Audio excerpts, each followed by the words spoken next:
Aku membunuh seseorang dalam mimpiku, dan besok paginya aku melihat dia benar-benar mati.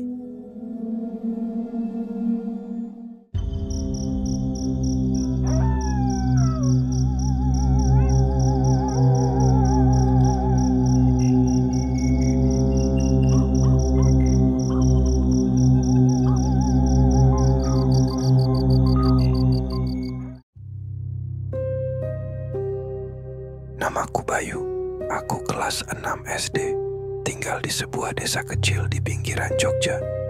Semuanya terasa biasa saja sebelum malam itu datang. Aku bukan anak yang suka cerita seram. Aku juga nggak pernah percaya hantu. Tapi semuanya berubah sejak aku mulai bermimpi yang aneh-aneh. Dan anehnya lagi, mimpiku mulai jadi kenyataan. Awalnya cuma mimpi biasa. Mimpi tentang sekolah, teman-teman, atau main petak umpet. Tapi 2 minggu lalu, aku mimpi tentang Pak Edi, tetangga sebelah rumah. Dalam mimpiku, dia berdiri di halaman rumahku sambil senyum aneh. Matanya melotot, tubuhnya kaku, dan tangannya berdarah. Di mimpiku, aku marah padanya. Tak kenapa aku merasa dia jahat. Aku ambil batu besar dan aku lempar kepalanya. Dia jatuh, diam, lalu hilang. Aku bangun dengan napas terengah-engah. Kaosku basah karena keringat. Tapi aku pikir, cuma mimpi. Sampai pagi itu, kampung kami gempar. Pak Edi ditemukan mati di halaman rumahnya sendiri. Kepala belakangnya pecah. Polisi bilang, mungkin karena terpeleset dan jatuh kena batu. Tapi aku tahu, batu itu persis seperti di mimpiku.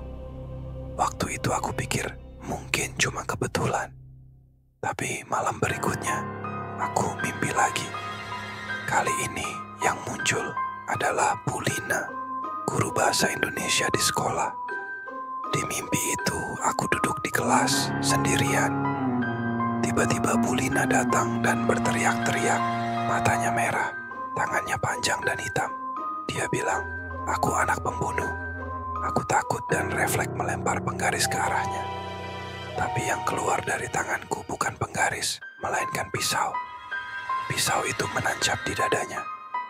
Aku bangun lagi, keringat dingin. Nafasku sesak, dan pagi itu sekolah kami diliburkan. Bu Lina ditemukan pingsan di ruang kelas. Ada luka tusuk di bajunya, tapi anehnya tidak ada darah.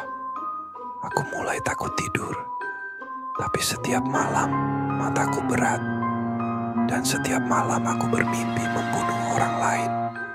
Setelah mimpi keempat, aku sadar satu hal.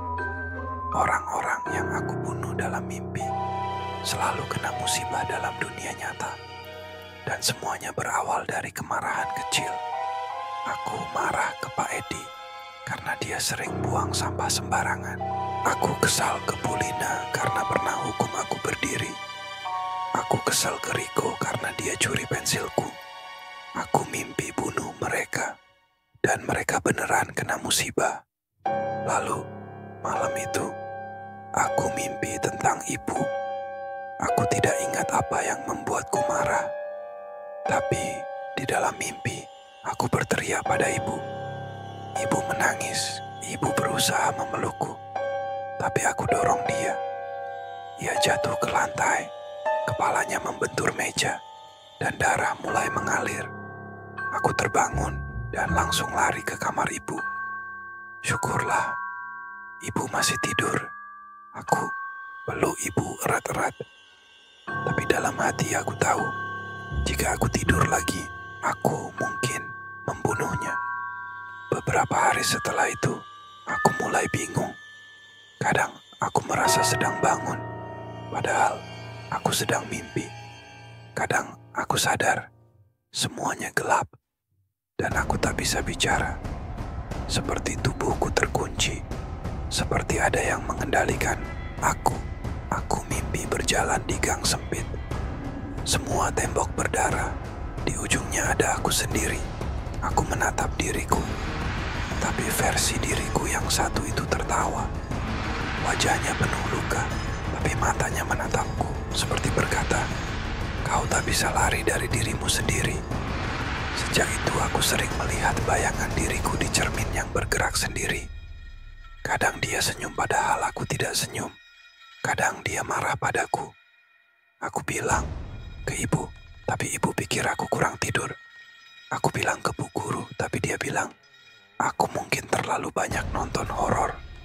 Tapi aku tahu, ini bukan mimpi biasa. Ini nyata. Aku sedang bertarung dengan pikiranku sendiri. Suatu malam, aku berhasil menolak mimpi itu. Dalam mimpiku, aku duduk di ruang kosong, semua putih. Lalu muncul anak laki-laki yang wajahnya mirip aku. Dia bilang namanya Bayu juga. Tapi dia bilang dia hidup dalam pikiranku. Dan setiap kali aku marah, dia mengambil alih. Kau pikir itu hanya mimpi? Tidak, itu aku. Aku marah. Aku ingin membalas. Dan kau membuka pintunya. Aku menangis. Aku bilang, aku tidak ingin ini terjadi. Tapi dia hanya tertawa. Terlambat. Kau sudah membunuh banyak orang. Kau yang mengundangku. Sekarang, kau akan jadi aku. Dan aku akan jadi kau. Aku bangun dan berlari ke kaca. Dan aku lihat bayangan diriku tidak mengikuti gerakanku lagi. Dia hanya berdiri, menatap, dan tersenyum. Cerita ini bukan untuk menakut-nakuti, tapi untuk mengingatkan.